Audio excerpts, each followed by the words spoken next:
I don't know how to feel. I do not know how to feel this morning because we're coming off a night where I want to be like, yeah, team, scroll the F down. We got it done. You needed Tom Brady and then you needed two Rams wide receivers. And then I take a step back and I think about it for a second and I go, holy shit, I never, ever would have got there. I never, ever would have built that team. And I don't know if that's good process, bad process, if it's just LOL variance and move on. I have no idea. Honestly, God, I have no idea how to feel this morning because was it good process to put Rachaad White with Tom Brady? Yeah. After all the targets he's been seeing? Absolutely. Was it good process to take Van Jefferson and Ben Skoranek over Olave, Devontae Adams, Chris Godwin, and Mike Evans? Probably not, especially when we were drafted on Monday. We had no idea who the quarterback was going to be for the Rams. We didn't even know who the quarterback was going to be until 5 minutes before kick, and we were still fucking wrong. So I have no idea how to feel today. Hey, but at least the hoop streets are killing it. Our boy Nick took it down last night. I saw Numi in first for a minute. I saw Brendo in first for a minute. And then our boy Nick always hanging out in the chat. I always butcher his last name. It's N Pamlami. I always just think of the Quentin Tarantino movie. Now I'm floundering. What's it called? Inglourious Bastards. I always think of Inglourious Bastards. Gula.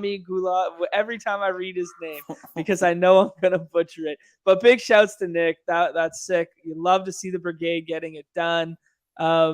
Yeah, I don't know. What are you guys' takeaways from last night? I have no idea how to feel. My takeaway is the fact that you felt anything, ladies and gentlemen. We got him. We got him. Feelings, baby. That's all we care. The robot felt a little something. The guy that doesn't tilt or anything. The first thing he comes is, I don't know how to feel, and then rambles his feelings. But I don't tilt. Never sweat. We got him. Oh man, I have no idea. Friday. That's therapy right there. I have no idea. Like, it's just like I'm looking at that lineup and I'm like, yeah, I know we're supposed to get weird. We're supposed to scroll down. We're supposed to get crazy in these two gamers. But at no point would I have ever landed on the lineups that I saw at the top of the leaderboard. And I don't know if that's process or if that's, maybe I'm not going far enough, or maybe it's just one of those nights where it's like, hey, like recreationals took it down tonight. I have no idea how to feel. Dude, I was covering that game for NBC last night, and it went from like hectic AF before the game, where it was like, who's starting at quarterback? I don't know. They have 3 active. Like, what's gonna happen? Like, tell me something, Mr. NBC man. I was like, I got nothing, man. It's like, I don't know. Like, well, we've seen Baker. The reports are like Baker might play, but he's not going to start. And then it's like, oh, okay, John Wolford is warming up. He led the news that I had last night was like he led the team out of the tunnel. It's like, okay, like that's what you're giving me. And then it went from like the craziness before the game to like 55 minutes of boring ass football. And then finally it was, like Josh Jacobs left in the third quarter to get x-rays. And then he returned like 5 minutes. So I was like trying to keep up with that shit. And then it was like the last 3 minutes of the game were fucking awesome. I was like, this is great. So I don't know, dude. It was a roller coaster, glass case of emotions last night trying to keep up with everything. But I saw so many people on Twitter being like, oh, that's the worst coached game of the year and stuff. And I was like, I'm not even sure it's the worst coached game this week. Of the week, right? Of the week. It's like, did we not just see on Monday night the exact same thing same thing happened, dude. It was like 3 minutes. 3 minutes left, like blah blah blah. And the decisions that led to, like, the decisions by Allen that led to the circumstance against Brady was so much worse like than the Vegas one. The Vegas one was egregious in terms of play calling, like Devontae Adams not getting worked in more and that sort of stuff, like taking their foot off the gas in the middle of the second quarter effectively for the remainder of the game, which was just terrible decision making by Josh McDaniels. But like from a coaching standpoint, like that whole last drive was just penalties. That whole last drive was until the like 3 nice throws. But like I was very interesting to just see people's reactions to it. Like Richard Sherman was teeing off on him after the game. He's like, You mean to tell me you're up by 6 points and you're playing press man coverage? Right. Like with a minute and 20 seconds left in the game? You must be outside your mind, dude. But yeah, he was right. And probably Derek Carr probably had the worst red zone interception I've ever seen in my life. Like bad. He's like falling away across his body. He like floats a duck like 15 yards into the air. And the defender's just like has nobody around and just like falls back and catches it. So that took 3 points at least off the board. That was on third down. So incomplete, throw it away. It's 3 points. Even if he throws a seed there, like that was such a tight window anyways. It was Mac Hollins coming across, right? And then there's the linebacker right underneath. Even if he throws a seed and doesn't get nipped, like come on. Like Mac was in the back of the end zone. And the dude is like 6'4". Like hit him in the back of the end zone, like over the linebacker. Don't throw a wobbly duck like into the middle of the field. Oh my God, it was bad. Anyway, whatever. I digress. That newbie guy's pretty cute. Oh, I love that stuff. Joe brings up an interesting point in here. Does it ever come a day when recreationals don't have a shot to take it down? Is that a good thing? It's a terrible thing. But that day will never come. Because like in poker, in DFS, in this, like these variance laden games, the beauty of them is the recreationals will always have a chance. But what I'm saying from our perspective is we don't have a large enough sample of battle royales and these style contests to know whether the recreationals just won last night or if the sharps should have been building that way to win that way. Right. So that's all I'm suggesting. But no, that's the beauty of these variance laden games is the margins in which the recreational players will win will become increasingly less frequent over time as the sharps become sharper.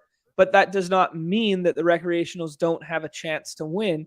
And that's what they'll keep gravitating towards. That's what everyone will keep gravitating towards. Yeah. Mark, what are you looking at there, man? You got excited there.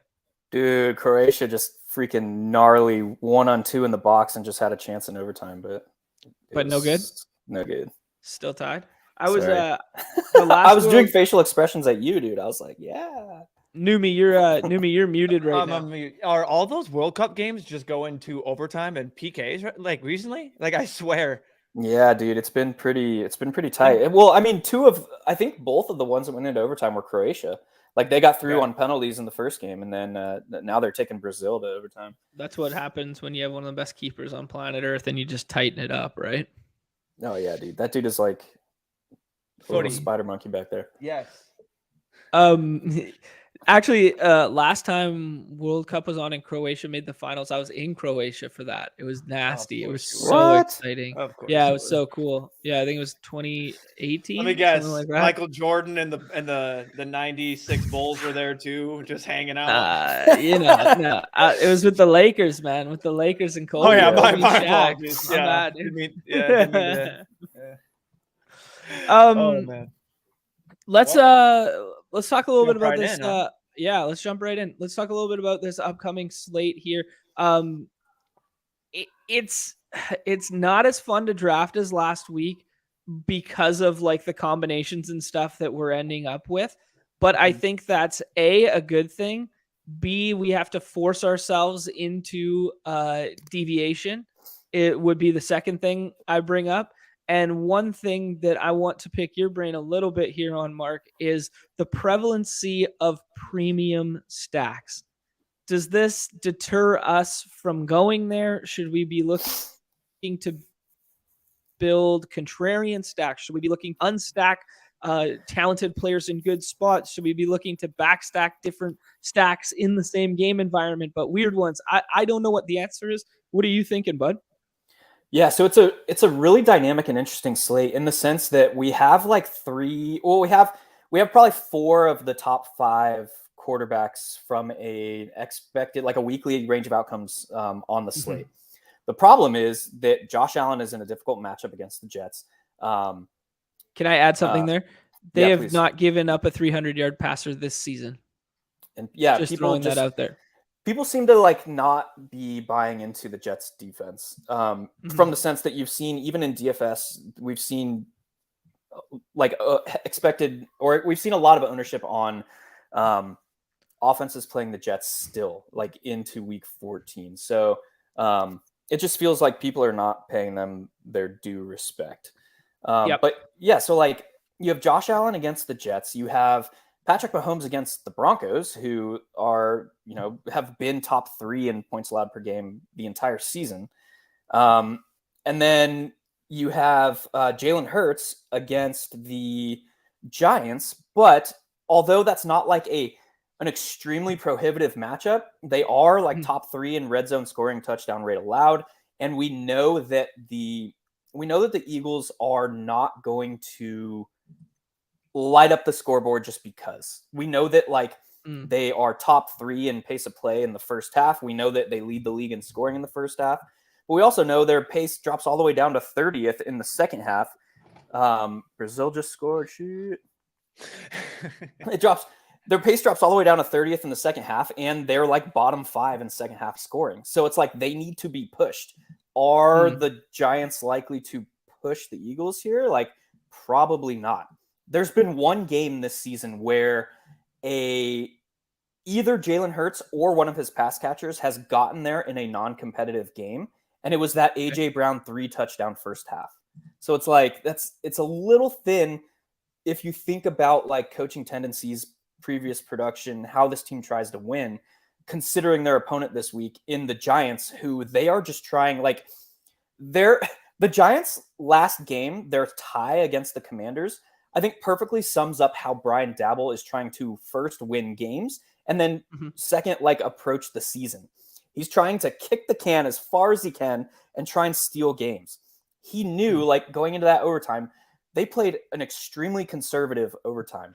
And the reason is probably because they play the Commanders again in 2 weeks. So it's like, why would I lose the season now? Because one of those teams is probably going to make the playoffs and the other one isn't.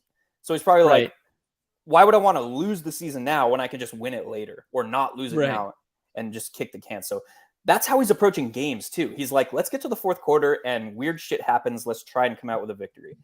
And so far, it's worked. That's probably a little bit more variant than anything. Like, they started the season winning the first game by going for 2 as time expired. Like, that's been their season. They're like, let's just get to the end line or the finish line and we'll figure it out at that point. So is that profile likely to push Jalen Hurts and the Eagles? Probably not. So, and then you have to think the Giants defense, they are playing man coverage at one of the highest rates in the league. They are blitzing at the highest rate in the league. That is not that's not gonna get home against Jalen Hurts, who can either escape the pocket. He's very good at reading a blitz and finding the holes behind it. So that probably plays into a little bit of Devontae Smith. Anyway, the path to slate breaking upside is probably thinner than people are likely giving credit for in that. The other guy, the other quarterback that has put the slate out of reach, you had to have him within his range of outcomes, is probably Joe Burrow. And I don't think he's getting much respect this week, which is interesting considering the state of the slate, the macro viability of all the different quarterbacks on the slate.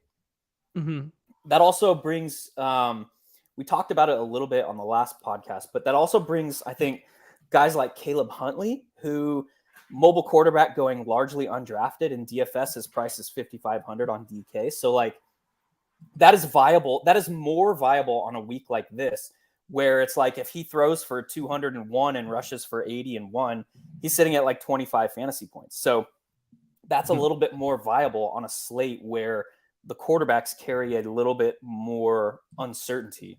Also, guys like Jared Goff and nobody wants to play him. Nobody wants to draft him, but Kirk Cousins. In the top game environment, they're going extremely overlooked in BR, sometimes not drafted. Largely not drafted. Goff's been pushing up a little bit more this week, but Kirk's primarily a stacking option so far. Actually, to be fair, both of them kind of are only stacking options as of right now. But yeah, they both have ADPs in the 35s. Yeah, so Cousins has been drafted. Cousins has been drafted 35% of the time. We have 180 draft sample. He's been drafted 35% of the time. He's stacked with wide receiver he's stacked with a player presumably it would be Hawkinson and or Jefferson, Jeff, and yeah. that's 84% of the time. Yeah, so that's kind of what I mean is like there's very little certainty on this slate from an overall, like, I know exactly where I have a good idea of ranges of outcomes. We have a ton of like wide range of outcomes games. So while the field is placing their bets on the 55% certainty, like I would rather dip down to the 48% certainty. And I'm just pulling numbers out of my ass, but just to kind of highlight how range of outcomes works, right? Like I'll just dip down to a slightly less certain like game environment, team stack, and try and build leverage by leveraging the field's perceived certainty. So like the field is certain that one of Patrick Mahomes or Jalen Hurts or Josh Allen are going to be required on the slate. Well, it's like that's a little less certain than a normal, like a standard slate, right? So there's different ways to build differently this week without like making suboptimal plays or like without breaking like standard roster construction rules.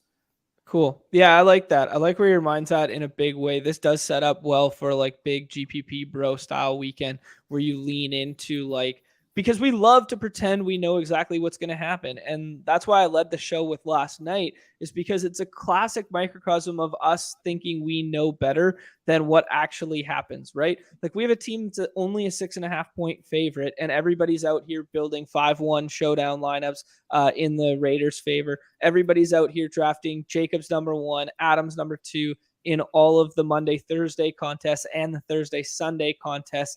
And they're just leaning into the fact that like, well, that's going to be the highest scoring team on the slate. And that's the only possible thing. And then people spend 65 drafts or 150 drafts repeating that variations of that same thing. And then it's like, well, you know, like maybe it could just happen like slightly different, right?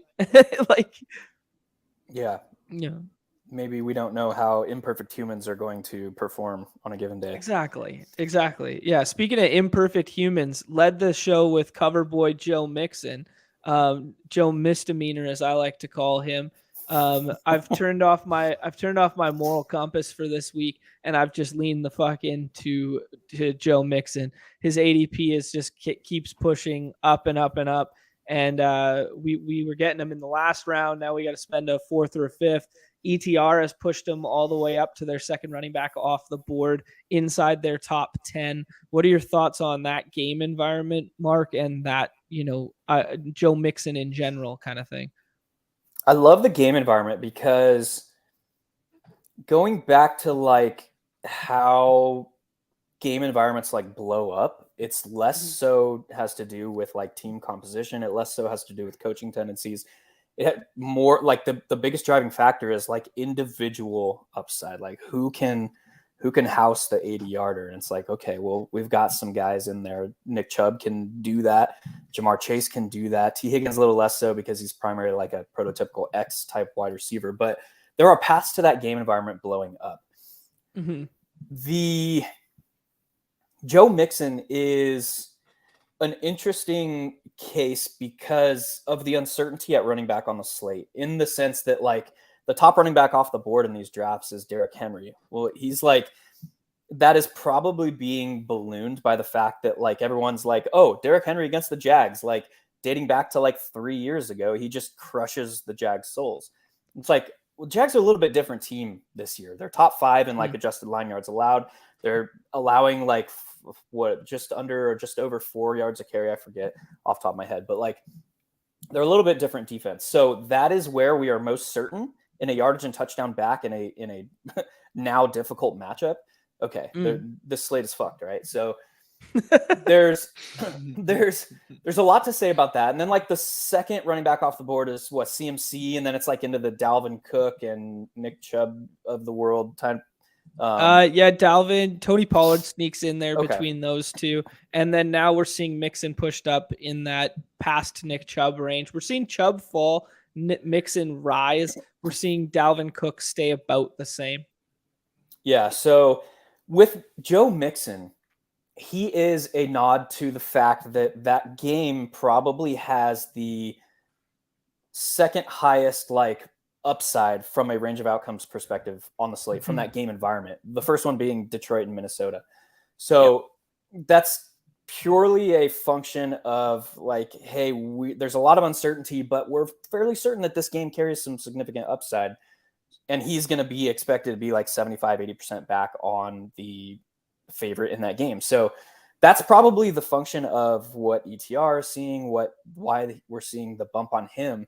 But if you look at Mixon, what has he done this season? If Mixon did not have a 5-touchdown game 3 weeks ago, would anybody be thinking about Mixon this week? Probably not. So like he's still in that like uncertainty range. Like that, it just again speaks to like the fact that we don't really have a clear idea of this slate at all. And so like Samaje Perine might have done more with that role than Mixon's done with that role so far. Oh, he definitely would have. Yeah. It's interesting. No, well, it's interesting. Samaje Perine, like his box scores look kind of nice, and yards per carry is a junk stack, but like he's up in that 5 range and that sort of thing. But he hasn't had a run over 10 yards this season yet. So I mean, there's also it's also kind of like we're just buying into the offense and the volume that might exist in that offense. But Perine's probably done enough to still get some work even with Mixon coming back this week. And maybe we're not giving that enough credit right now. Dude, like going back to Joe Mixon's 2 longest rushes and his longest reception came in that 5-touchdown game. Like that was just like a perfect scenario eruption of variance smacking you in the face like in that game. So like remove that highly variant game, the 5-touchdown game where he put up like the 3rd highest fantasy score in the history of fantasy football. Like he has not done a lot. He has not been efficient. He's still like remove that game and he's the worst running back in expected points versus actual points. That 5-touchdown game obviously saved him a little bit there, but like this is a very, very inefficient back.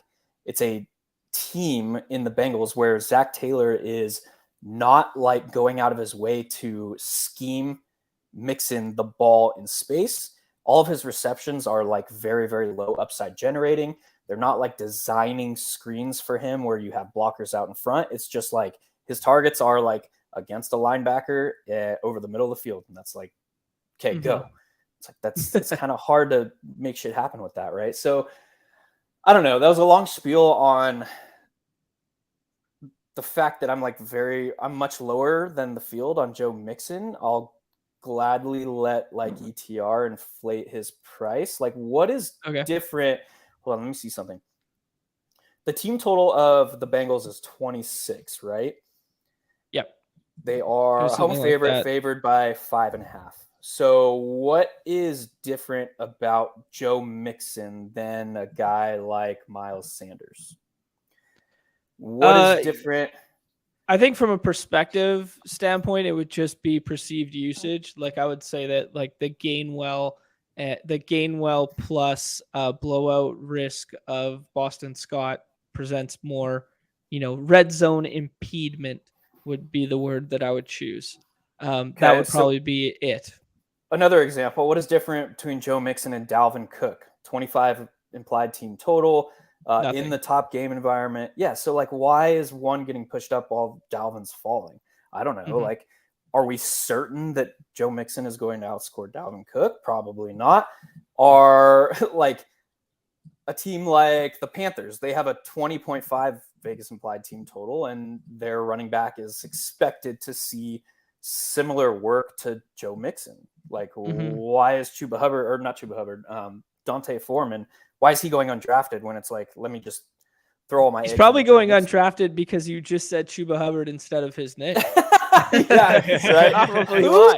That's probably the general perception. Oh, right? That's good. Yeah. So I guess what I mean to say is we know that chalk is going to develop on every slate. We know that the field is going to be steered to chalk developing by the big talking heads in the industry, because that's literally just how people's like, and when I say people, like human beings, not just like fantasy players, that's how our DNA like has literally evolved. Like that's how we have evolved as a species. Yeah.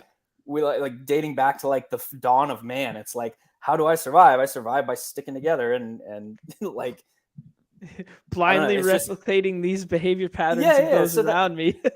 it's like human psychology, and it's like literally ingrained in our DNA. So like that's how chalk develops. It's like we're super not certain about anything on the slate, but like that guy says it might be a good idea. So okay, well, like yeah, that makes sense. I'll do that. So Yeah. I don't know. Like it is what it is. I think I'm through 40 drafts, and I don't think I have a single Joe Mixon share. Whether that's good or bad, I have no idea. But Yeah. it's just like I'll let the field chase that kind of profile. I don't know. Fair enough. Yeah, I mean, I think as he pushes up in price and becomes more expensive, and the ETR bump occurs, this is something I wanted to touch on yesterday's show. That is, it's extremely prevalent in DFS when you see the ETR bump of certain guys getting steamed because the ETR is such a prevalent influencer in the DFS community now. We're starting to see it in the BR streets a little bit, right? There's a little bit of crossover there where as soon as those ETR preliminary ranks drop on Thursday morning, Wednesday night, whatever it may be, you see a little shift in the way people are drafting and like the way ADP starts falling.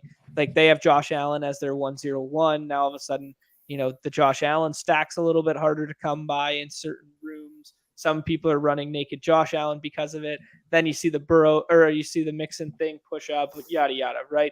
But it's just interesting to note how these industry trends on a macro level are now affecting our game in a drafting format too. Yeah. Also, I'll go there. One of the team environments that I didn't talk about earlier that is like super, super high upside that isn't getting the credit that I think it deserves this week is Geno Smith skinnies and Geno Smith doubles.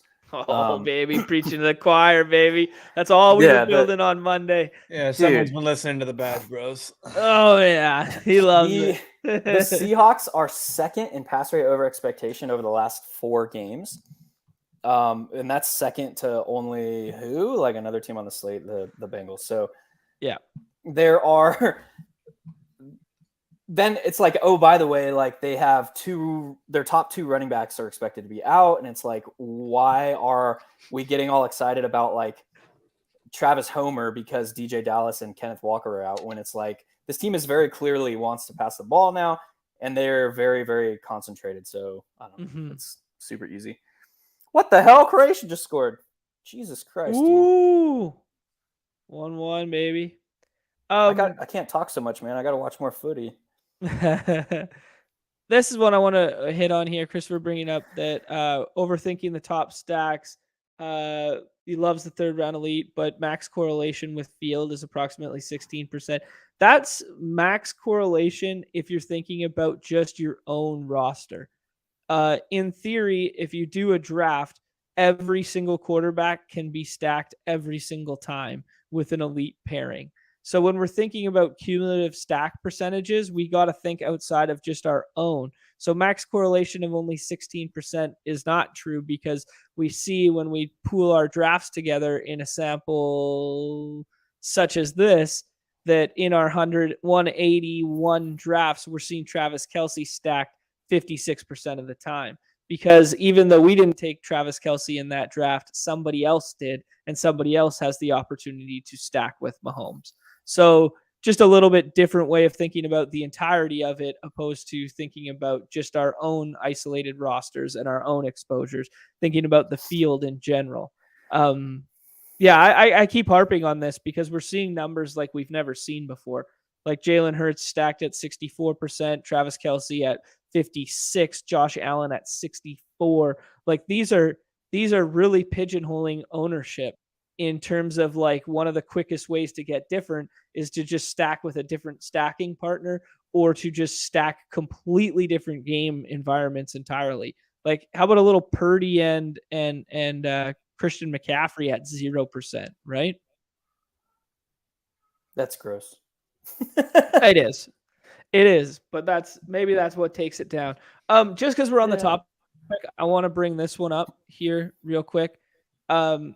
Here's you know how I am about putting the putting the paywall stuff up, but I just want we're right on the topic. I just want to note like how far ETR has the quarterbacks and the running backs pushed up this week, and I think that's interesting of note because when we look at our current sample and our data for the first time in a long time, we are seeing 1-3 builds take a lot more ownership than we're accustomed to.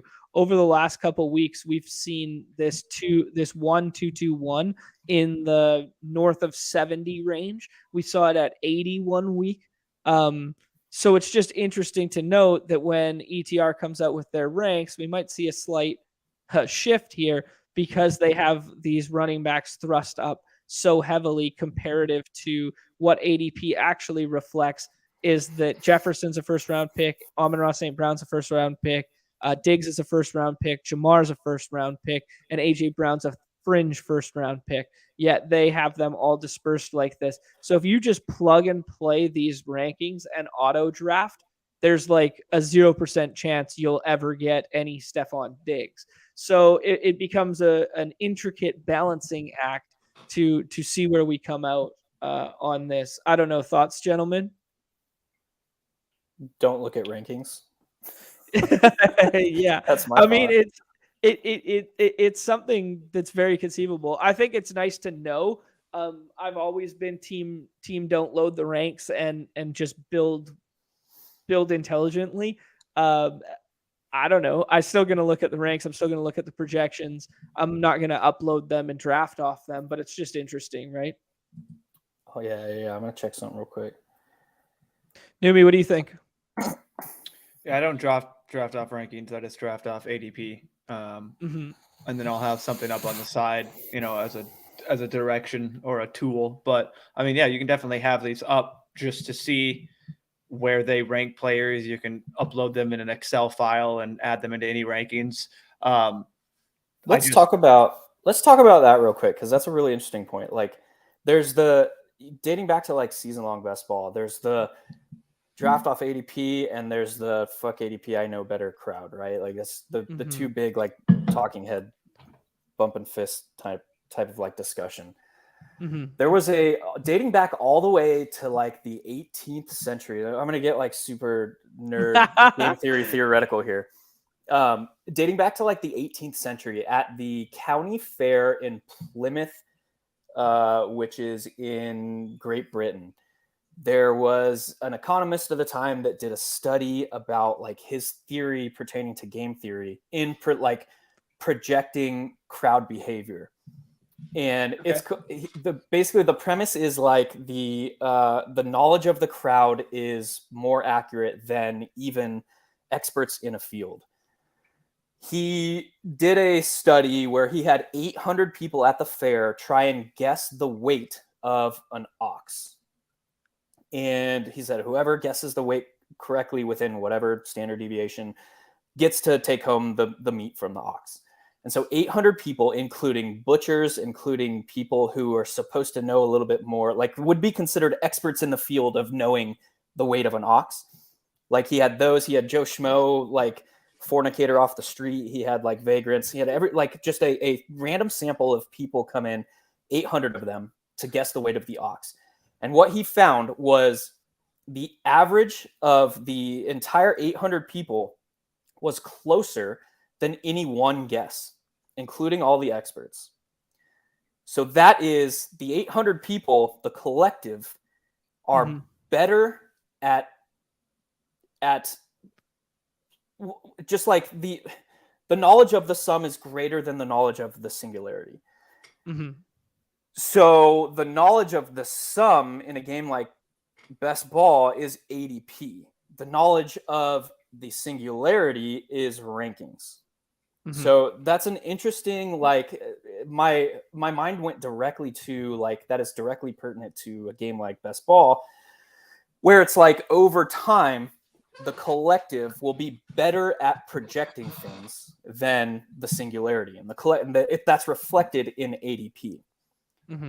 So then it's like, it begs the question, like, how do I leverage that information? How do I put that into play? Well, it's like your draft strategy can and should change as time progresses, because one of the inputs to the collective is time, because you need a certain sample size. So that means like as you get closer to Saturday, Sunday, ADP is going to be at its peak form, most efficient. it's most efficient. So you would optimally, theoretically, want to adapt a more like we call it GTO, game theory optimal, a more like theoretically based random per ADP drafting model or set. In the when ADP is like just released or like the first few drafts, you can be much more exploitative, because the collective, the sum of the crowd has not established at that point yet, because you're still in singularity basically. So that's a very interesting like theoretical concept to work through, is like how do I alter my draft strategy as the week progresses and as like the collective becomes more fine-tuned or like in tune with or closer to Nash equilibrium basically, which is like this idea that no one move from any agent or player, and like drafter in this instance, can gain a theoretical edge over another by doing anything. So like theoretically, like I relate this concept in DFS to the fact that like picking the top plays on a slate is approaching Nash equilibrium in DFS. Like no longer can we just be like, this is a better play than this, I'm going to play this instead when the field is playing this. Like we can't gain an edge by doing that anymore. So if that's the case, like if player selection is approaching Nash equilibrium, now we have to generate our leverage through different means. The way that I've been preaching to do that in DFS is roster construction, salary allocation, playing with this idea of like a chalk build, which is like, we know that player X is going to be chalky. We know that his salary is 8,000. That's why I started classifying chalk as restrictive or expansive chalk. If you don't know what the shit that is, follow me on OWS, because I don't have time to explain it all. But it's basically this idea of how do agents or players on a roster interact with the rest? Can I narrow down where the field is going as far as salary allocation and roster construction? Very often the answer is yes, and I can just do something different. If the field is like placing all their certainty in like high-priced running backs, well, it's very clear what rosters are going to look like from an overall like chalk build standpoint. The equivalent of that, Mark, in our contest is like the restrictive nature of positional limitation, where you see someone at the front end of a draft board spend like 2 picks on like Henry versus McCaffrey. We can now see how their builds will be funneled based on how the ADP shifts of the remaining board at running back. Yeah, and it's the same discussion about like team stacking and knowing exactly where, like, although Patrick Mahomes and Travis Kelce are drafted in every draft, we know that like 24% of every Travis Kelce team is going to be stacked with Patrick Mahomes. So is that something that like you can do to leverage? You're like, yeah, probably. It's particularly pertinent, I think, to this slate in the sense that like the chalk or the certainty or the team building aspect of the best ball landscape on this slate is very, very static, in the sense that like the field is expressing a high degree of certainty where the production is going to come from. It's like the 3 quarterbacks we mentioned at the top. It's like, well, how can I leverage off of that? Well, are there other quarterbacks that can match or beat their production? Like, yeah, we listed them, like the guys in the high game environments, the Joe Burrow. Like, yes, there are different ways to get exposure to different angles from best ball as well. So that's like very, very high, like nerdy theoretical thinking about like how to handle a game where everybody is playing by the same rules. But it's a better or a more efficient way of gaining leverage now in today's like DFS and best ball landscape than just like 3-4 years ago, where it was like, you're an idiot for thinking he's a better play than him, I'll just play him. You can't do that anymore, really. Yeah, no, that's a lot to unpack. That's a a very detailed thing that we talked about a lot in the offseason there by naming the windows, the draft windows accordingly. Like the initial window of drafting being like that IKB window, that like hyper exploitative window. And as ADP gets more efficient over time, because the most efficient ADP could possibly be is after the slate is complete, right? And then you could build perfectly backwards from there. And then theoretically, the ADP at close is more efficient than ADP at open. Those are like the biggest takeaways for me. So if you're going to get hyper exploitative against the field, it's early in the week. And if you're going to get more and more close to the field, it's later in the week, just in a vacuum. But then we have to leverage that knowledge. So yeah. It's a lot of moving pieces, because the reason that like I'm so into theoretics and like as a differentiating factor is because like this game is so new. Like weekly best ball was last year. Like that's the first time we've really seen it. So we have like a small sample. We don't know what is optimal. You can kind of scoff at like the talking heads in the industry that are like, this roster construction for season-long best ball is optimal. It's like, yeah, they've been optimal over a sample size of 2.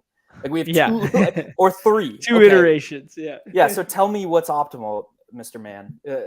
You can't really make those sweeping conclusions with a sample size of 2 or 3. Like we need the collective, right? There's sharp DFS players that have put it out there that like we don't even know who's good at DFS yet, right? Yeah. And it's like I say this shit with poker all the time. It's like I've played 20 million hands in my life, probably more now, but like somewhere thereabouts.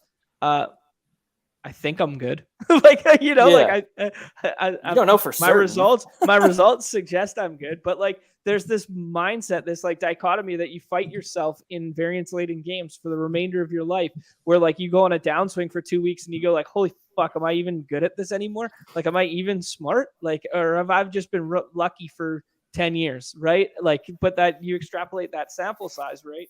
Maybe I'm lucky for the first 5 weeks of the NFL season. Then I get kicked in the dick for the last, like 10 plus. And you're just kind of like, well, was I just lucky at the beginning, or is this the pendulum of variance? Or that's why it's so hard to piece these games together without using the theoretics. So like to come on here and talk theory is like, for my money, it's the most valuable shit we can talk about, opposed to like player takes and isolated stuff like that.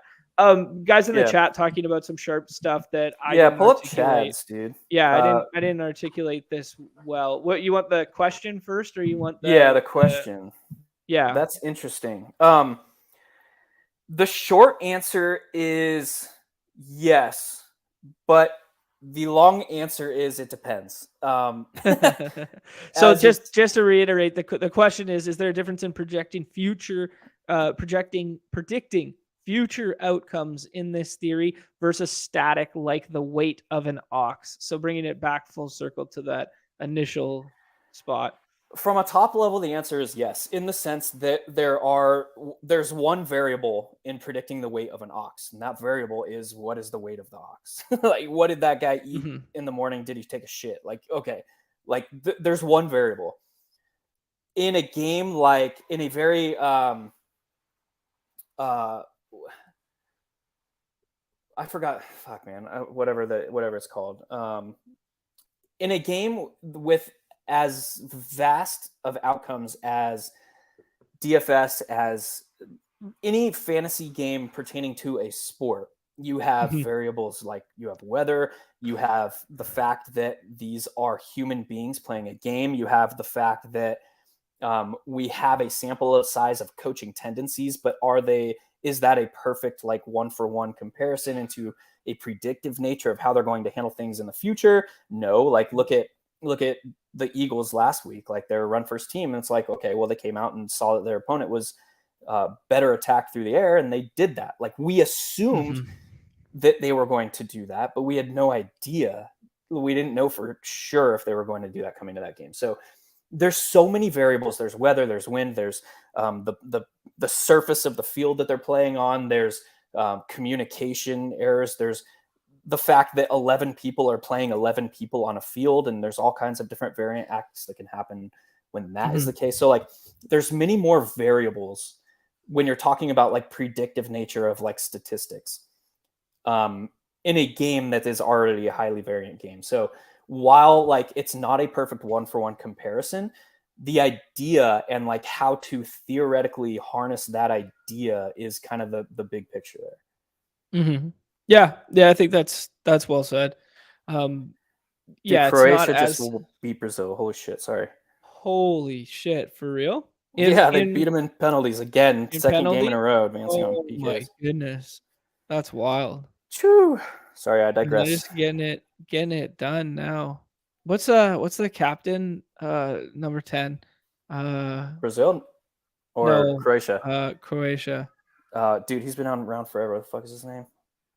Modric. Yeah, Luka Modric. Modric. Yeah. Modric. Yeah, that guy's like almost 40 years old now, and just like this might be his last World Cup. I'm about it. I'm Team Croatia now. Beautiful country. What do you say? Well, we kind of went rogue today. Like, Yeah, we sorry. talk about My some fault. slate, and then we talk some theory. Then we go all over the place. The other one in the chat that we're just saying is the division of these numbers, which is a really good point. The division of these total ownership numbers to be applicable to the entirety of the field. So yes, we're seeing 56% stacked in this sample, but that's not representative of the entire field. And that's what these guys were referencing. Christopher was referencing in his initial point that I was kind of, where did we say it here? This total ownership that like only 16% of the field could ever have that stack existed. Something like that. Yeah, I think that's really sharp point that everybody's bringing. Yeah, Newbie, what's good, man? You've been quiet for a minute here. Let's talk some plays. Let's talk some hand in the dirt. Let's draft some teams. Let's just hop in. What do you think? Yeah, let's get it. Brought to school. I'm good. Just here. Got my notebook. I'm taking notes.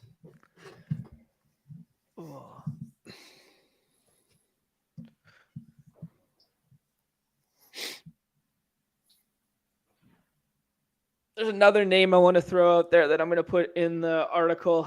Keep your eyes out for the article later today on Underdog Network is Rachaad White. Rachaad White seems like a dude. Yeah, he's a fucking guy for sure. Yeah, and they're utilizing him a lot in that pass catching role. And Lenny is trending in the wrong direction right now for this weekend. So I think there's a chance that we get something similar to 2 weeks ago, but this running back slate is a little bit thinner than the week in which we thought he was going to get the backfield to himself the last time. Oh, we got a snipe in this draft, dude. Look at Chip in there. Yeah, there you go. This is friends and family through and through. LED's always in the Discord there. J-Bag's always hanging out. Bill Belichick in the Discord. I'm gonna make one of these drafts. I'm gonna make you do a mini stack, and I'm gonna get Mark's thoughts on it when we end up doing it. But I might just have a weird week of exposures. I agree with Mark that this slate is very it's a lot more gross than people are willing to. I think everyone knows it's a little gross, but it just seems like the range of outcomes in every game are high, especially in the highest total game that is the Lions and Vikings. And I'm going to be getting very unique in that game. I think I really am. I think as much as I say it, I'll get my Jefferson at 1, but I mean it'll. I mean obviously that's the way it is, but I'm gonna be getting some a lot of Kirk. A lot of TJ Hawkinson and a lot of Adam Thielen. I'm going to be getting a lot of Adam Thielen. And I think that's going to be I mean right now we got a 0% stack still in the combo. His ADP is sitting at 35.8.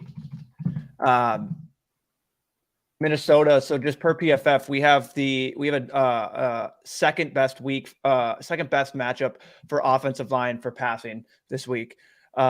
Since acquiring Hawkinson, Thielen has logged more snaps. We're on the clock here. Yeah. What do you guys like here? We could do the Hurts Brown. We could do Get weird, Josh dude. Allen there. We could Get do weird. Henry. Go Howard. McCaffrey, Metcalf. Do it. This is what I mean. Also, like, the state of ADP right now is such that, like, the back end of the draft is very much like Jamar Chase or fuck. like Yeah. shit at this point. So there's Oh, here we go. McChase saying what's good, or M Chase. There you go. Appreciate you hanging out. Appreciate you joining the BRs. Yeah, there's so much fun to talk through. And yeah, I mean, everybody's kind of saying nice things about the theory stuff and love the theory and whatever. It's the you're not going to draw people in by advertising shit theoretically. But then once they're hanging out and we're here and you slap them with it, it's like, oh shit, yeah, I should be thinking about that stuff, right?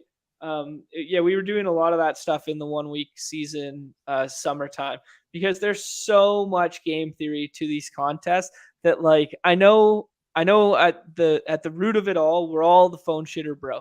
We're all deep in our core. We're all just like, yeah, I want to just sit on the can, draft a team on my phone and win $25,000.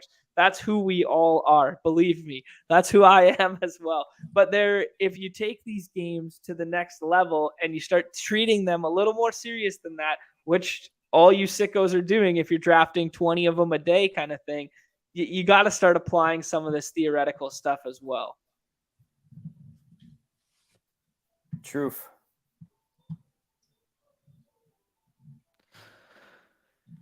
All right. I like what Chip did there. I do like getting this Allen Kelsey feels rare. When it comes, like, the Allen Kelsey feels rarer than it does the Mahomes Kelsey. Grill taking Lockett there. All right, let's hear some names, gentlemen. If Mahomes falls here, do we just sit on Mahomes and figure the rest out? You can get a nice stacking partner that no one's doing, or you can go naked. Go Juju after? Or you just say screw it and take anyone else, or we go Joe Burrow and Higgins. Mark. I'm thinking through weird shit in my head. So, you guys make the call on this turn. I'll explain. I like Burrow Higgins, but I think I just want to take Mahomes and figure it out kind of thing, because there's just something about Mahomes in the third with already a weird start. And then I think I want to just Juju every time. Mahomes and Juju's good. I do think there is a teardrop with TJ Hawkinson and getting that tight end and getting some exposure to that game environment in this build, and then getting really weird with our last two picks. Juju could be one of them, or I like DJ Moore. I like Deontay Foreman. I like Swift with Hawkinson, but it's pretty common. That decision point. Let's talk about that decision point. So, like, talk about like a 6-round draft. Each draft pick is a decision point, right? In your decision matrix that guides your path on the decision tree, which is like the total outcomes of this slate. Our road analogy.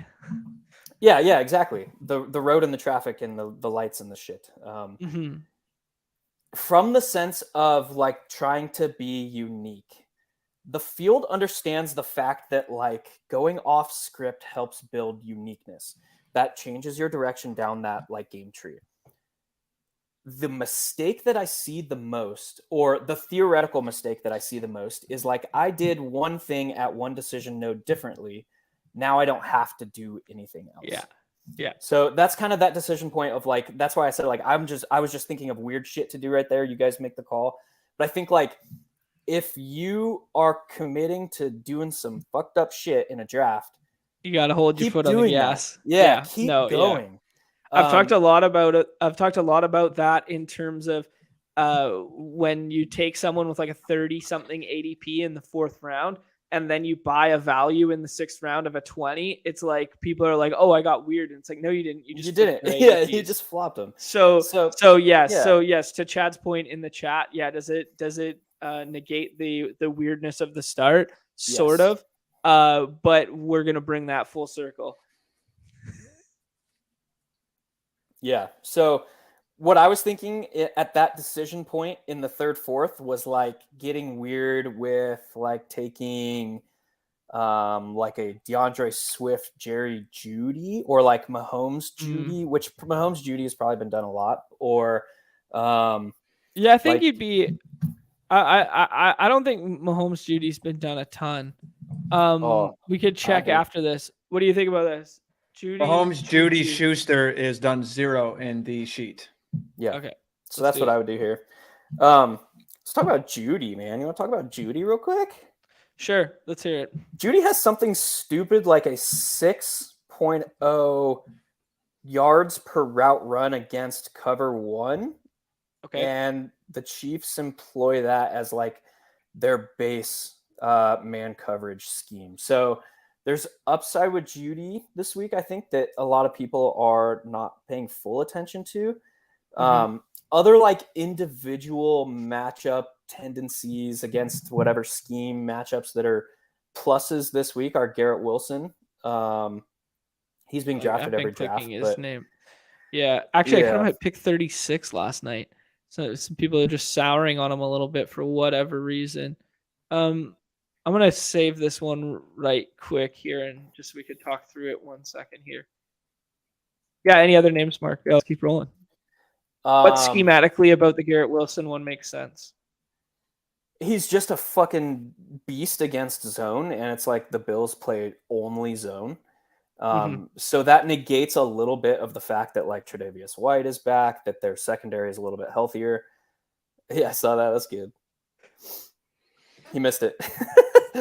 Numi was snoozing.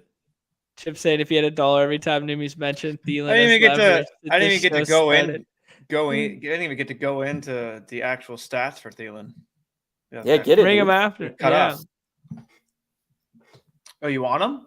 You want give it? Oh, well, just going off his last game, the guy that got benched, Amani Arurarie.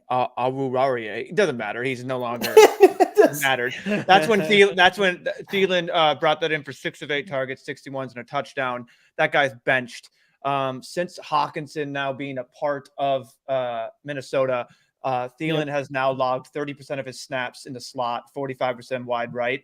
And also, I mean, if you've just watched, which shocking, I've watched Vikings games. Yes, GA brings up, yes, he does look like he's hurt every play. Maybe not every play, but he's still shown the ability to earn targets and make contested catches. Whether people want to think he's dusty or not. You add that together, Thielen's slot rate, then he's going against cornerbacks Will Harris, 66 PFF grade, or Mike Hughes, funny name, 50 PFF grade. So basically, it just sets up for in a high total game someone that's basically being overlooked. I just don't think he should be completely. I mean, 35.4 ADP. 35.8 ADP, he's darn near 36 flat. That my case is just that he's very undervalued, and especially as a leverage play. You can use the same thing as TJ, but it goes the same for two guys going at 101 and now 14 in Dalvin Cook. So just fun, easy ways to do it. You mentioned Kirk off the bat. I think we know 12 o'clock Kirk in the Coors Field that ETR likes to call it at the NFL. So regardless of what you want to call it, it's the best matchup. And again, Kirk going overlooked, those mini sacks going overlooked. I think it's interesting. Nice. I like that. And Jeff Okudah hasn't practiced twice this week, missed last week. Like, their best corner, former first rounder, basically lotto pick or whatever. Dude, let's talk about the Lions real quick and the fact that they score 31.9 points at home and 18.4 on the road. That's insane. There you go. That's a great stat. Yeah. Yeah, our Donachelle defense is really gonna just let them gash us over and over again. Oh shoot. I'm trying to save this board with the old snipping tool. There we go. All right. Should we run it back? Let's run it back. Yeah, I got one more in me. Let's do it. Yeah, let's hear some other. You were gonna drop a couple of schematic names there. You got any more names there, Mark? You That's said pretty much it. Garrett Wilson, That was pretty much Judy. it of the guys that were like probably not just common knowledge at this point. Yeah. So I mean, like, yeah, Justin Jefferson set up to absolutely smash, but that's not helping us any. Right. Yeah. I mean, yeah, it's easy. It's easy for me to come out here and say Justin Jefferson looks like a smash. Yeah. I mean, DK Metcalf is probably one that is going underdrafted relative to his range of outcomes. Yeah, DJ, DK, I think is going underdrafted. I think DeAndre Swift is going a little underdrafted for a fun running back. That's why when I pushed back, and in my opinion, I think running back is deep this week. When you were talking about you were looking at the running backs and seeing how I think it was whatever day you wanted to get Christian or Derrick Henry. It's like, nah, I'm just stacking up with these wideouts and are playing it like that. And I think running backs deep. Like if I go. I still think Zeke is a fun play at 27, like 27 ADP. Like that team total, that game is so hard to judge because you have CD sitting there, who I think we both put as our players to fade basically at ADP. A little sneak peek, just due to the game environment and the way that game might go. I mean, if they get up early, they don't need to pass. It doesn't mean they won't, but ETN again is a fun name. John's cover boy of this week, been preaching it from the rooftops.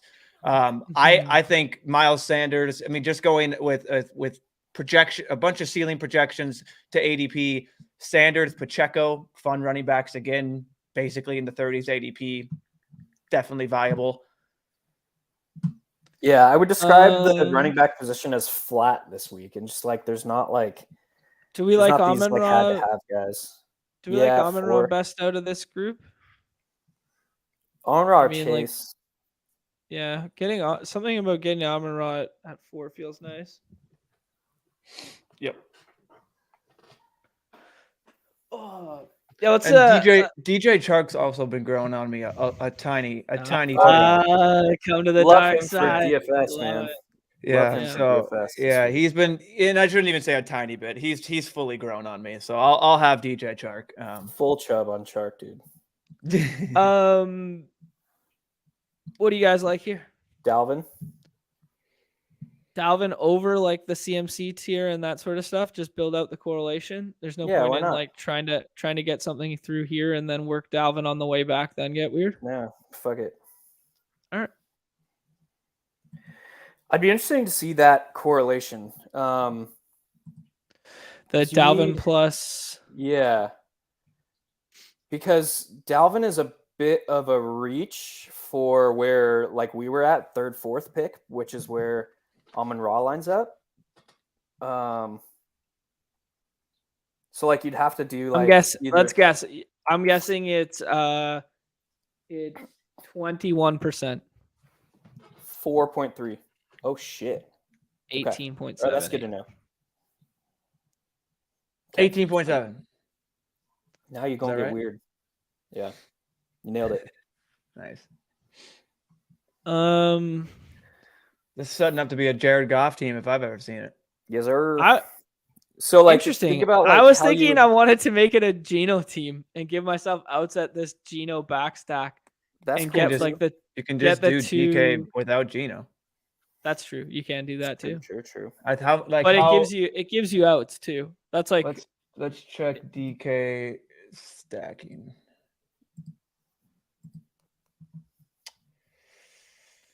Do I not have that up? Oh, I think I really like one pick right here.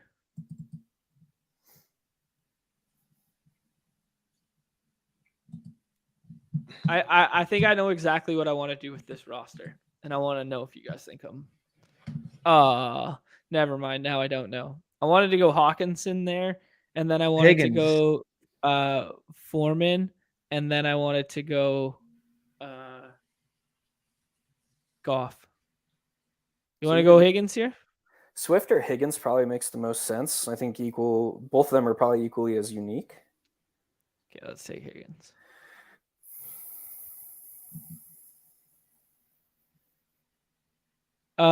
John, my man, contributing to the sheet. You can do it in multiple fashions.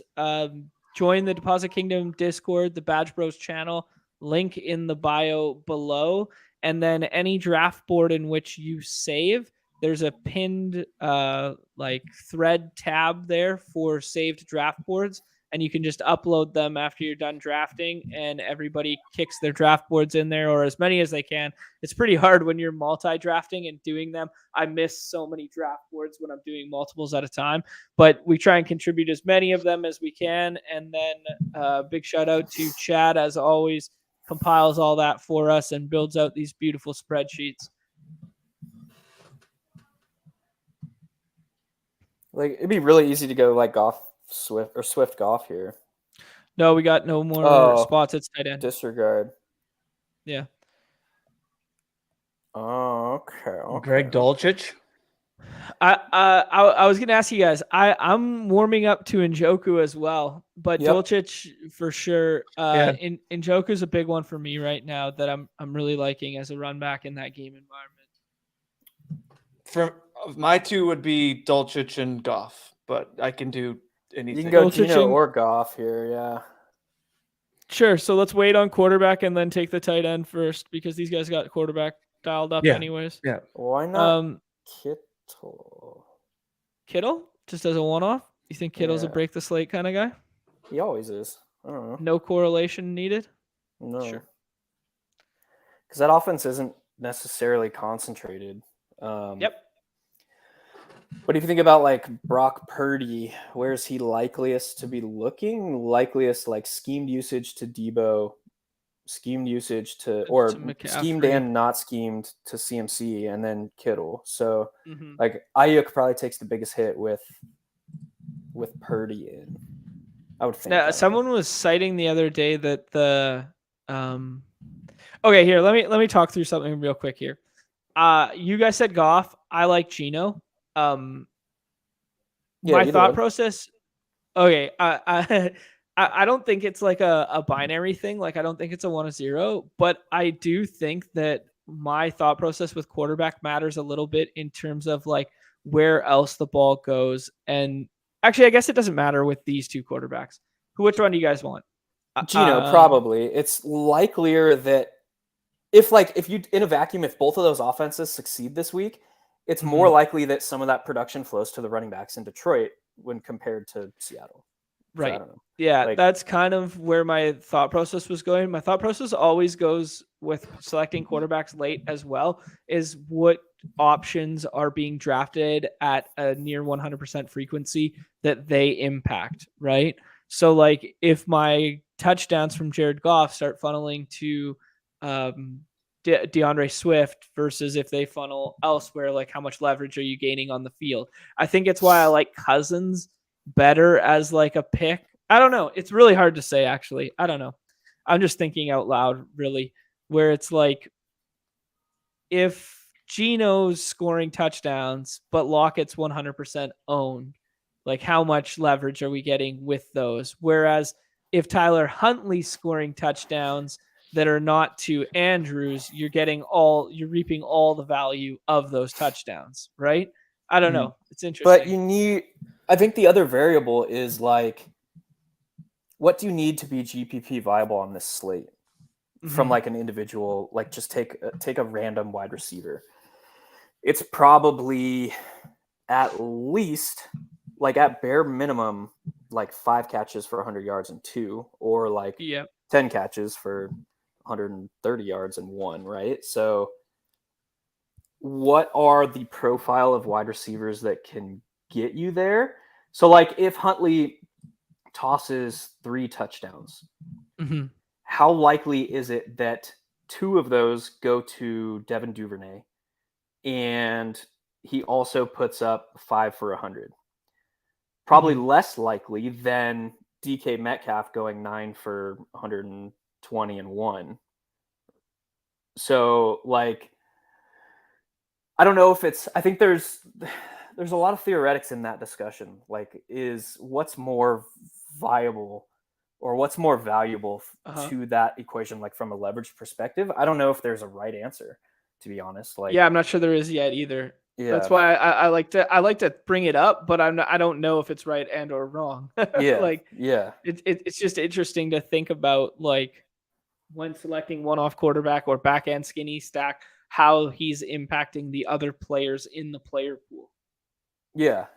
I mean, that's a very easy, or I don't want to call it easy or simplistic, but it's a more natural way to wrap your head around this idea of leverage. Like, and the way that I've taught that I think is most relatable or easy to understand is like utilizing if then statements. So like it's commonly found in computer programming and robotics, in like, I don't know, shit that involves circuitry and stuff like that.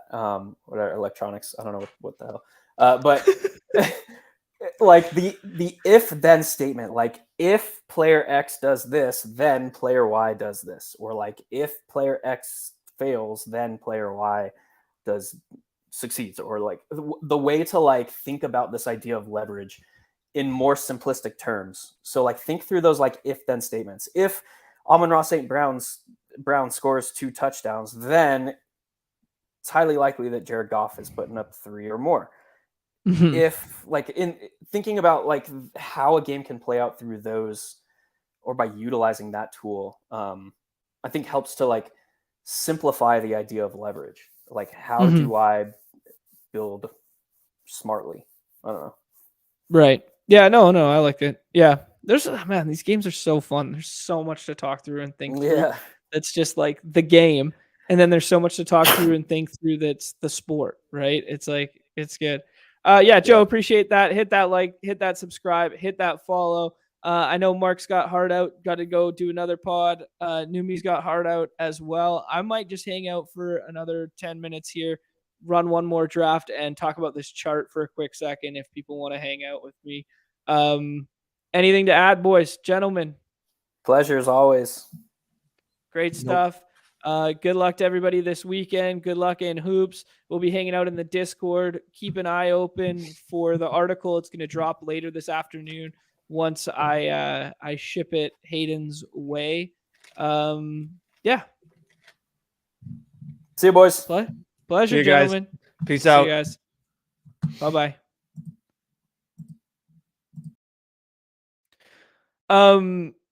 Yeah, let's finish this up here and let's just talk about this chart. Shout out to Joka, just dropped this in. Actually, I'd be remiss if, when saying his name, that I do not also bring up. He's been doing something about like basically weighted projection over replacement for the positions. So projection above delta. So just suggesting that, like, hey, at a given pick, their projected points are greater than. Very interesting stuff that he's been contributing recently to the Discord. So shout out to him. Thank you for this. Just illustrating what we kind of know with the Kelsey one is just like Kelsey is legs above the field at his position week over week. A nice little confirmation bias here for me to be seeing Joe Mixon thrust up like that, because I was on Joe Mixon pretty heavy, and Mark's kind of talking me back off it a little bit right now. But I just, man, seeing that game environment, and then now coupled with this chart, in which he just contributed to the Discord as well, and just seeing the schedule adjusted fantasy points per game allowed by team. Now there's a lot of noise in fantasy points allowed. The opponent plays a large part of that. Certain players or personnel being missing from certain defenses plays a big factor in it. But it's not the be all end all. But we see Arizona for years now being like the stomping grounds of tight end. So that's not to be surprised there. But this chart sets up so beautifully for Joe Mixon. If you just see like right there, biggest schedule adjusted boost to running back versus Cleveland. Yep, that'll be Cincinnati this week. That'll be Joe Mixon in theory, or free swap to Samaje Perine. So buying into that plus matchup. One that really jumps out to me is this Denver one. I was not expecting that. Whether it is the fact that Denver has just played against quality quarterbacks recently, I'm sure I could pull something like that up. Let's see the Denver Broncos schedule recently. I mean, let's see here. Not even the case. Not even the case. It just looks like opposing quarterbacks are getting home against them. We saw the Panthers do it. We saw the Raiders do it. We saw. I don't know if this was the Malik Willis game or the Tannehill game. I can't recall for the Titans there. And then Jags. Yeah, I don't know. Interesting. Just that one jumps off the page a little bit. It was the Tannehill game. Jumps off the page a little bit because we've talked a lot, or the industry's talked a lot about like, oh, we're scared of like Patrick Surtain. We're scared of that pass rush. We're scared a little bit about Denver's defense in general. Yet it looks like Mahomes sets up for a nice plus matchup there. So yeah, very interesting there. Let's see this.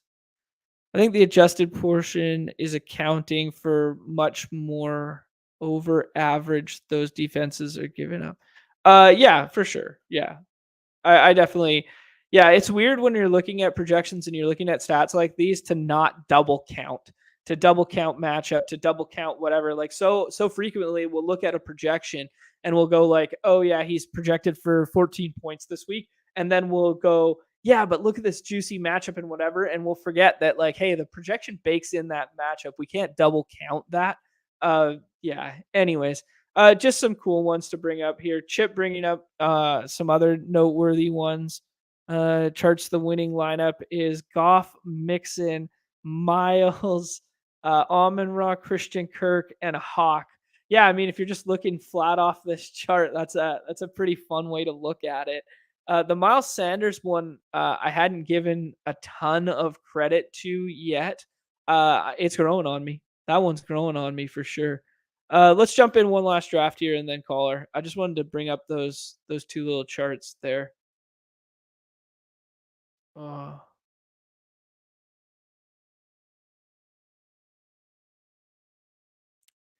Trying to build it and someone took Miles Sanders at 11. Unheard of. Yeah, news travels fast, you know? Someone just jumped in there.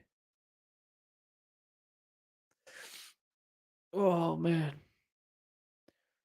I think I'm going to go ahead and take Justin Jefferson at the 1. I just can't stop clicking that game environment. And there's so many little pieces and so many little additives or backstacks and stuff you can piece around it that just make it make sense. I don't love Jamal Williams. I don't love that in a run out the clock situation last week that it was Swift that got used instead of him, because that's basically the archetype of a game type that you would think Jamal Williams would be the guy, and he wasn't. And I've said many times now that the touchdown variance has to effectively come full circle. Like not everybody's going to keep falling down at the 1 yard line for him, regardless of how effective he is as a back on the ground. But that being said, he's largely going undrafted as a run back in the highest total game on the slate. I don't know. Maybe there's a little bit of leverage there this week again, like how basically him and Swift have flipped, but that means maybe the leverage has flipped as well, which is a very interesting paradigm about this game where we think it becomes less and less about the player and the specific role of said player, and more about what implements leverage for us, right? Like you hate the fact that Jamal Williams just doesn't catch the ball. He's not utilized in any regard in that way, and you're basically just hunting touchdowns, and that's going to come to an end. But all of a sudden, like yeah, maybe maybe he's in play again. Who knows? Just throwing a name out there. I don't love it, admittedly. Yeah, Brett Boy, you know it. The 101 influencer every time. I mean, nobody runs pure.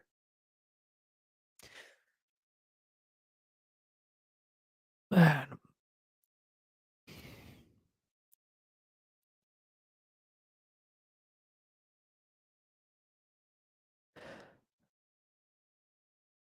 It is a slate where, like, just in general, when I was doing drafts last night and whatnot, just in general, like this middle tier, if you don't get Henry, Christian McCaffrey to fall, something of that, like it gets real weird in the middle here. I think I'm going to try and set up something interesting from the Minnesota side. I don't see a ton of Dalvin plus Jefferson. It's kind of ugly to click on. I'm going to go ahead and do that. And then I'm going to go with the Mark Andrews, get that little boost at tight end there. I do think Mark Andrews is in a pretty good spot, more so than the market's giving credit right now. And I have seen Hawkinson thrust up above him. ETR, in fact, has Hawkinson thrust up above him. And I do think it'll affect the market a little bit in terms of that. But I'm still chasing that dragon that is Mark Andrews, which I don't know. I might die on that hill, right? Oh. Yeah, here's a good one from Paul. What's your take on getting weird in badged up rooms versus non-badged rooms? Obviously, the badges usually allow to stack easier. This is one I've been experimenting greatly with in the two game contests. I feel way more comfortable getting super weird in the 2 game contest. The problem with doing it versus badges is the badges will get exploitative and they'll take advantage. So a lot of times people come into these rooms, they'll come into a contest and they'll be like, hey, I have a game plan. I want to stack this game. I want to do this. I want to do that. And then they'll just stick to their game plan and they won't deviate. The quality badged up players will deviate. So what I like to look for is someone I think's auto drafting or someone who I think's just taking the first person in ADP every single time. And I pick those windows to get super weird. That would be like my number one thing for getting crazy with, is just going like, hey, in this room. But I do agree that I prefer to get weird in the smaller contests in the badged up rooms, and I value hunt in the non-badge rooms.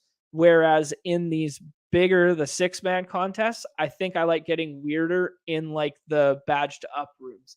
So a long-winded way to say that it depends on the contest. I'm going to go ahead and take Swift. Swift was kind of the thesis of this to begin with. Although I could do it with Jamal and I could do it with DJ Chark as well. So that's kind of fun.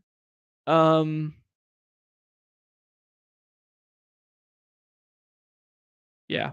Okay, let's do it with Swift this time. And then I think I can go one off. I can go one off here unless I'm planning, like, because in this build, I'm literally just going Goff and or Huntley and or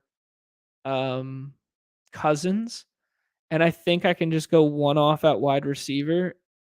And I think that one off's going to be Garrett Wilson and stay in line with ADP. I think Mark bringing up the reasons as to why earlier. Chad bringing up the JJ Dalvin Andrews is 1.66%, only 2 in our sample so far. So yeah, I mean that's the thesis behind what I was doing it. It's nice to have some actual data to kind of like back it up, because it is like, it's a weird combination that people are scared to click on, and that incentivizes me to click on it. Now, what gets extra weird here is we could paint a narrative where you do not need in this roster Christian Kirk. You do not need in this roster Kirk Cousins, even though it is a double stack, and we could find our way to getting weird with either going like Goff on the other side and basically suggesting that he throws a receiving touchdown to Swift and then to anyone else not named Amon-Ra. And you kind of need the bring back on that because Dalvin's scoring on the ground. So the touchdowns aren't coming through the air. So honestly, I kind of in this build prefer, I think most people's mind would go to Kirk Cousins because it's like, it's so obvious that it's a double stack here. The other one that my mind goes directly to is buying some rushing floor in Tyler Huntley and being like, hey, I got that little correlation with Andrews as the guy, and we get the rushing floor there. And it's unique because we consolidated all of our ownership around a completely different game environment. This is where we can galaxy brain like forever. I don't think there's any merit in going like naked Dak, naked Deshaun. Although I do like naked Deshaun more this week because his pieces aren't priced up like they were last week. But just in general here, I mean, you could make a case that Mike White is really unique here. I'm going to go with the Tyler Huntley here. I do not have much of it. I've seen people doing it. Yeah, I don't know. Fun one to think through there. That was super odd. Okay, let's see here. I want to hit more on this. So Paul brings up, then you get weird and non-badged, and you're left with screaming value, and it's tough to pass on and hurts the weirdness. Yes, exactly. This is more or less like my thought process there was like in the non-badged rooms, like you're value hunting. It becomes more applicable the smaller the room is. So like those 3-person drafts versus the 6-person drafts, I'm more inclined to value hunt in the badgeless rooms and get weird in the badged up ones. But it's double-edged sword because you do open the opportunity for sharp players to then get screaming value from you when you're getting weird. But if both players stay in check, you're not giving up that much. The hardest rooms are when one player is kind of staying in his lane and then one other person in the middle is just going crazy rogue, and then you're trying to go contrarian. That's when stuff gets weird and the badged up player gets a super team, right? The other badged up player gets a super team. But yeah, this roster needs Christian Kirk. Yeah, of course it did. Anyways, thanks to all for hanging out. Good luck this weekend. Weird week for everybody involved with both Pete having a baby and Nez being out of town with his mom, and Numi's got some stuff going on.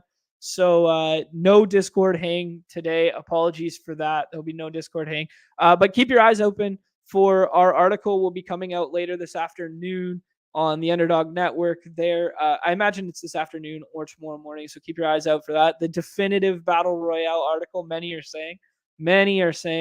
Good luck, everybody, this weekend. Good luck in hoops tonight. Keep an eye open in the Discord for Numi dropping any sheet. Do me a favor, hit that like, hit that subscribe, hit that follow. Let's get it for the brigade. Here we go. Big shouts to everybody. Thank you guys for being here. Thank you for hanging out. Let's get it. And let's win this weekend. Let's have someone other than I was inverted win this weekend. I mean, no offense, Paul. I mean, it's my time, right? It's my time. We'll take anybody from the brigade taking it down this weekend. All right. Appreciate y'all being here. Favorite part of the show, the end. Peace.